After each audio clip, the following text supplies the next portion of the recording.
केलं ती media company होती. म्हणजे असं टेक्नॉलॉजी खूप इम्पॉर्टन्स नव्हतं. म्हणजे इव्हन मी जॉईन झालं त्यावेळी त्या आमच्या डिपार्टमेंटला ईडीपी डिपार्टमेंट म्हणायचे. मला तर ईडीपी वर्ड अजिबात आवडायचं नाही, इलेक्ट्रॉनिक डेटा प्रोसेसिंग वगैरे. म्हटलं की it is different, it is IT. त्यामुळे पहिल्यांदा तो EDP to IT mindset change करायचा होता. पण तिकडे जे सीईओ होते विजय जिंदल, त्यांनी खूप सपोर्ट केला. त्यांनी मला पूर्ण सपोर्ट केला. आणि मी म्हणजे मेनली कसं असतं की कुठेही गेलं तर आयटी साठी किंवा टेक्नॉलॉजीसाठी बजेट्स खूप कमी असतात. तर इकडे हे करायचं असतं की तिकडे त्यावेळी मी त्यांना सांगितलं की ठीक आहे, मला तुम्ही जास्त बजेट नका देऊ, पण मी जे काही काम करेल त्याच्याने जी एफिशियन्सी वाढेल आणि ते एफिशियन्सीमुळे जे तुमचे पैसे वाचतील ते पैसे मला तुम्ही परत द्या टू रिइन्व्हेस्ट, म्हणजे वेगवेगळे मला प्रोजेक्ट करायला. तर त्या दृष्टीने मी 2-3 प्रोजेक्ट चालू केले जे लिंकेज होत्या. इथून हाँगकाँगची लिंक होती, तिकडचं जे ऑटोमेशन वगैरे करायचे होते. त्याच्यामुळे खूप सेव्हिंग व्हायला चालू झालं. आणि त्यामुळे आम्हाला फर्दर आमच्या डिपार्टमेंटला फर्दर फंडिंग किंवा फर्दर बजेट्स मिळायला लागले. आणि मग ते बजेट्स घेऊन आम्ही पूर्ण झीचं मॉडर्नायझेशन केलं. ज्यावेळी मला सांगण्यात आलं की झी सिने अवॉर्ड, जे पहिलं जसं फिल्मफेअर अवॉर्ड असतं, तर त्यावेळी ते एकच अवॉर्ड होतं. तर झीने डिसाईड केलेलं की आपण पण एक अवॉर्ड चालू करायचं. तर झी सिने अवॉर्ड चालू करायचं ठरलं. आणि मग ह्याच्यामध्ये डिफरन्शिएशन काय, वेगळं काय आपण करणार. त्यावेळी असं ठरलं की झी सिने अवॉर्ड ज्यावेळी असतं त्याच वेळी लाईव्ह ते दाखवायचं. नॉर्मली फिल्मफेअर अवॉर्ड कसं होतं, ते पहिल्यांदा शूट होतं, मग त्याचं पॅकेज बनतं आणि मग नंतर ते 2-3 आठवड्यांनी ते दाखवलं जातं. तर हा प्रयोग लाईव्ह करवायचं पहिल्याच अवॉर्ड फंक्शनला ठरवलं. आणि त्याची पूर्ण रिस्पॉन्सिबिलिटी जिंदल साहेबांनी सांगितलं की संजय आता तुला हे बघायचंय. त्यावेळी सॅटेलाइटचा एस काय असायचं ते पण माहित नव्हतं. त्यामुळे ते सगळं रिडिंग करून ती अंधेरीवरनं ती लिंक कशी पोहोचवायची नरिमन पॉइंटला, तिथून पुण्याला कसं अपलिंक करायचं. आणि चॅलेंज फक्त सोपन म्हणजे फक्त झीवर दाखवायचं नव्हतं, सायमल्टेनियसली ते दूरदर्शनवर दाखवायचं होतं, सायमल्टेनियसली ते आम्हाला युकेला डाउनलोड करायचं होतं. त्यामुळे खूप कॉम्प्लिकेटेड चॅलेंज होतं. आणि मला 3 महिने होते. पण त्या 3 महिन्यात ते सगळं शिकून, आणि मी ते एक बघितलं, एखाद्या गोष्टीमध्ये तुम्हाला आवड असते ना, तर तुम्हाला काम करण्याचा आनंद वेगळा असतो. तर ते सगळं करून टीमनी वगैरे सगळं हार्डवर्क करून वगैरे ते फर्स्ट अवॉर्ड खूप मोठं सक्सेसफुल झालं. सिनेमाच्या जागी फक्त शिक्षण तो शिक्षक जो शिकवतो त्या क्लासरूम मध्ये ते महाराष्ट्रातल्या सर्व शाळांना अशा प्रकारे तुम्ही जोडू शकता. हा, आणि ह्याच्यामध्ये फक्त डिफरन्स असं आहे, सिनेमा फक्त वन वे असतो, म्हणजे ते फक्त दाखवतात. ह्याच्यामध्ये आम्ही इंटरॅक्टिव्हिटी आणली.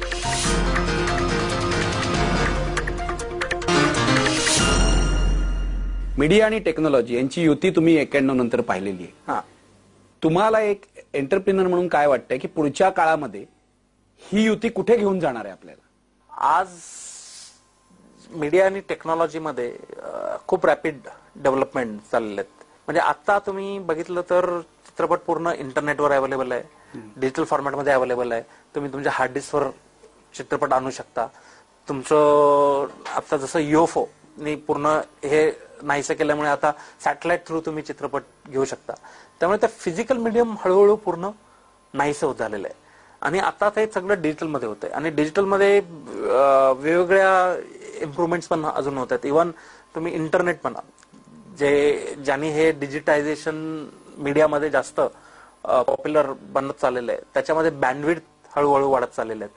त्यामुळे आता तुम्हाला ब्रॉडबँड घरी पॉसिबल झालेलं आहे. तिकडे तुमचं असं म्हणणं आहे की टेक्नॉलॉजी स्वस्त सुद्धा होते, यामुळे पूर्ण म्हणजे होते, पीपल्स फ्रेंडली होते, स्वस्त होते.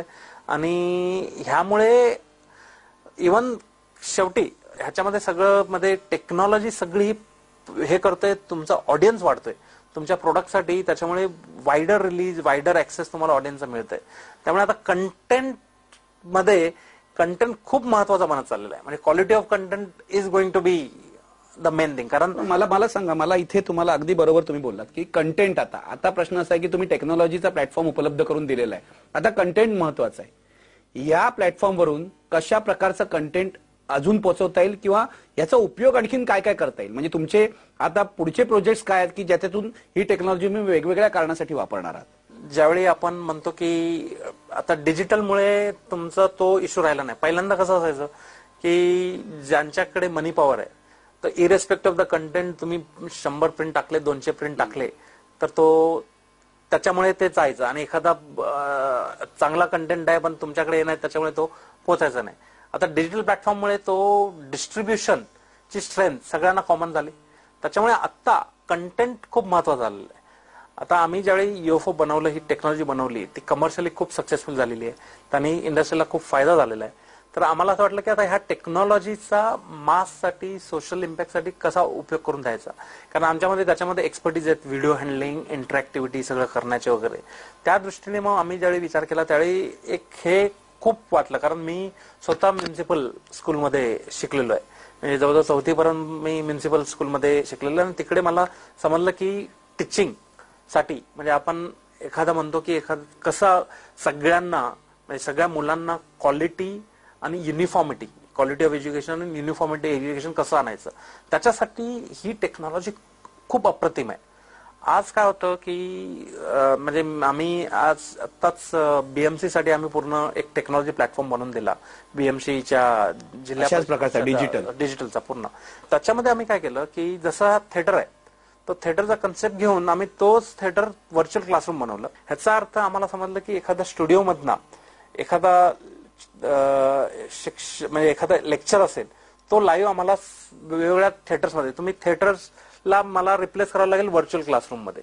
तर त्या दृष्टीने मग आम्ही तो पूर्ण ते करून आणि मग नंतर तिथून थिएटरवरना म्हणजे व्हर्च्युअल क्लासरूम मधनं इंटरॅक्टिव्हिटी बनवून तो पूर्ण टेक्नॉलॉजी बनवली आणि ती खूप इफेक्टिव्हली वापरली. म्हणजे आता तुम्ही डिजिटल टेक्नॉलॉजीच्या माध्यमातून सॅटेलाइट वरून सिनेमा दाखवता. सिनेमाच्या जागी फक्त शिक्षण तो शिक्षक जो शिकवतो त्या क्लासरूम मध्ये ते महाराष्ट्रातल्या सर्व शाळांना अशा प्रकारे तुम्ही जोडू शकता. हा, आणि ह्याच्यामध्ये फक्त डिफरन्स असा आहे, सिनेमा फक्त वन वे असतो म्हणजे ते फक्त दाखवतात. ह्याच्यामध्ये आम्ही इंटरॅक्टिव्हिटी आणली. अच्छा, म्हणजे ती मुलं सुद्धा बोलू शकतात. मुलं इकडे स्टुडिओमध्ये जे मेन प्रेझेंटर आहे, मेन शिक्षक आहे, त्यांच्याशी इंटरॅक्ट करू शकतात, त्यांना प्रश्न विचारू शकतात आणि त्यांचं निरंतर शिक्षक इंटरॅक्टिव्हली देऊ शकतो. आणि हे जे प्रश्नोत्तर चाललेले आहेत इंटरॅक्टिव्हिटी, ते बाकीचे स्टुडंट्स पण जे वेगवेगळ्या लोकेशन मधनं ते बघतायत ते पण बघू शकतात आणि त्यांचे सगळे शंका आहेत त्यांचं सगळं निरंजन होऊ शकतं या सगळ्या प्रोसेसमध्ये. तुम्ही एक देणगी द्यायला तयार होतात आणि या लोकांनी तुम्हाला असं म्हणजे वाद निर्माण केला, कुठेतरी तुम्ही दुखावले गेलं. ते तुम्हाला असं वाटतं मराठी माणसाची ही खोड आहे म्हणून? मला वाटतं पण चेंज व्हायला पाहिजे ते.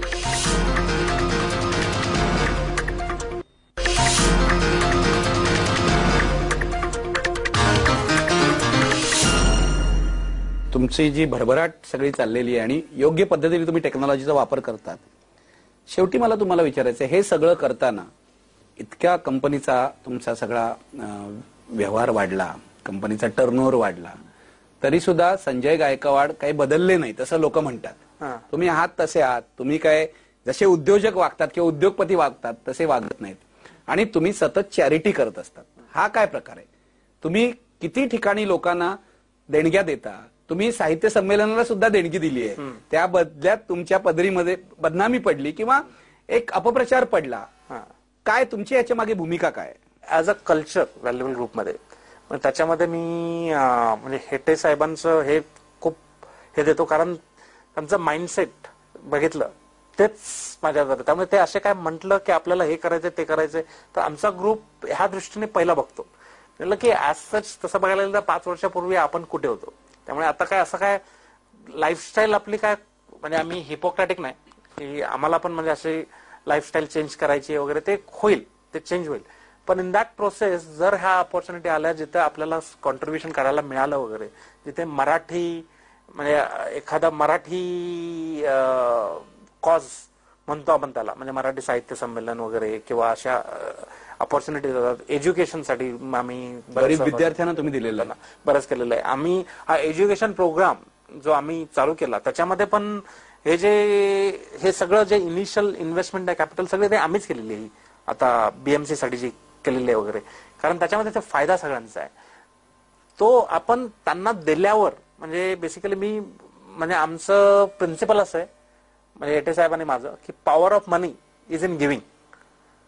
त्याच्याने जे तो आनंद मिळतो तो वेगळाच असतो. मला सांगा, साहित्य संमेलनात तुम्ही गेल्या वर्षी सुद्धा मदत केली. जेव्हा माणिकचंद वरून वाद झाला तेव्हा तुम्ही ताबडतोब तिथे धावून गेलात आणि तुम्ही एवढा मराठी माणूस करताय. हा मराठी माणूस तुमची किंमत ओळखतोय का? कारण साहित्य संमेलनाच्या वेळेला जो वाद झाला आणि एक प्रकारे तुम्हाला दुखावलं गेलं, तुम्हाला वाईट नाही वाटलं? ठाण्याचा उद्योजक, ठाण्यामध्ये हे केलेलं, तो त्यांचा क्रायटेरिया घेऊन ते आलेले की तुम्ही ह्याच्यासाठी आम्हाला ह्या क्रायटेरियामुळे तुम्ही त्याला हे करा. पण मग आम्ही त्यांना उलट सांगितलं होतं, म्हणजे आम्ही फायनान्शियल मदत करतो ह्याच्यासाठी नका ठेवू आम्हाला. जर आम्ही असं केलं तर आम्हाला फायनान्शियल मदत तुम्हाला करता येणार नाही. म्हणजे इव्हन हेटे साहेबांनी त्यांना तसं कळवलेलं. ते म्हणलं की आम्हाला फायनान्शियल मदत काही नकोय, तुम्ही फक्त इकडे या. ते चालूच झालं आणि त्या दृष्टीने मी होकार दिला. कारण मी खूप नाही म्हणत होतं. हेटे साहेबांनी शेवटी सांगितलं की नाही, ते खूप अॅरोगंट वाटेल आपण नाही म्हटलं तर. त्यांनी एवढं रिक्वेस्ट केलं. शेवटी आम्ही हा म्हटलं आणि मग नंतर जे दुसऱ्या दिवशी ते सगळं न्यूजपेपरच्या आल्या की ती बोली जिंकलं वगैरे, मग त्यांनी खूपच वाईट वाटलं. म्हणलं की मग ते ग्रुपचं मग बेसिक प्रिन्सिपल हर्ट होत होतं. म्हणून मग त्यावेळी ठाम निर्णय घेतला की आपण ह्याच्यातमध्ये राहणार नाही आणि उलट त्यांना सांगितलं की उलट आम्ही देणगी देतो, ते जास्त चांगलं. पण कुठेतरी तुम्ही दुखावले गेलात. त्यावेळी ते थोडं सांगूया, दुखावले तुम्ही, एक देणगी द्यायला तयार होतात आणि या लोकांनी तुम्हाला असं म्हणजे वाद निर्माण केला, कुठेतरी तुम्ही दुखावले गेलात. ते तुम्हाला असं वाटतं मराठी माणसाची ही खोड आहे म्हणून? मला वाटतं पण चेंज व्हायला पाहिजे. ते आपण आपल्यातल्या मोठ्या माणसांना ओळखत नाही. मला तसं मी नाही, पण ऍट द सेम टाइम मी थोडंसं वेगळं पण म्हणेल. मी जे 6 वर्षात ऍज अ मराठी उद्योजक म्हणून मी असं हे करतोय आणि जे जे रिकॉग्निशन दिलं आम्हाला मी ऍज अ मराठी उद्योजक, त्याच्याने मी थोडंसं इकडे सहमत नाही होत. कारण खूप चांगलं, म्हणजे आज आपण पण भेटतोय वगैरे, म्हणजे as a Marathi channel, Marathi माणूस पण मराठी माणसाला रिकॉग्निशन देतंय. म्हणजे तुम्हाला असं वाटतं मराठी समाजाने तुम्हाला एक प्रतिष्ठा दिली आहे, रिकॉग्निशन दिलेलं आहे. शेवटचा प्रश्न माझा, नव्या मराठी तरुणांना काय सांगाल? एक म्हणजे ते इनसिक्युरिटी फिलिंग ठेवू नका की आपल्याला हे काय नाही. तुम्हाला एखाद्या गोष्टीमध्ये पॅशन असेल आणि तुम्हाला कॉन्फिडन्स असेल तर कॉन्फिडंटली त्याच्यावर काम करा आणि यश ऑटोमॅटिक येतं. तुम्ही नुसतं हार्डवर्क करा, त्याच्यावर पॅशनेटली काम करा आणि त्याच्यानंतर तुम्हाला पाठी बघायची गरज नाही. आणि तुम्ही फक्त मराठीमधनं शिकलाय किंवा त्याच्यामुळे आपल्याला एन्व्हायरमेंटमध्ये कसं हे ऍडजस्ट करता येईल, या जगात कसं बोलता येईल वगैरे, त्याची काही काळजी करायची नाही. ते सगळं म्हणजे तुम्ही एकदा पाण्यात पडला तर ऑटोमॅटिक पोहायला शिकता, ते लक्षात ठेवा. त्यामुळे उडी घ्यायची, रिस्क घ्यायची आणि रिस्क टेकिंग एबिलिटी तुमची वाढवा आणि ग्रोथ ऑटोमॅटिक आहे. Sanjay Gaikwad, thank you very much. तुमच्यापासून अनेक तरुण प्रेरणा घेतील अशी माझी अपेक्षा आहे. धन्यवाद. थँक्यू.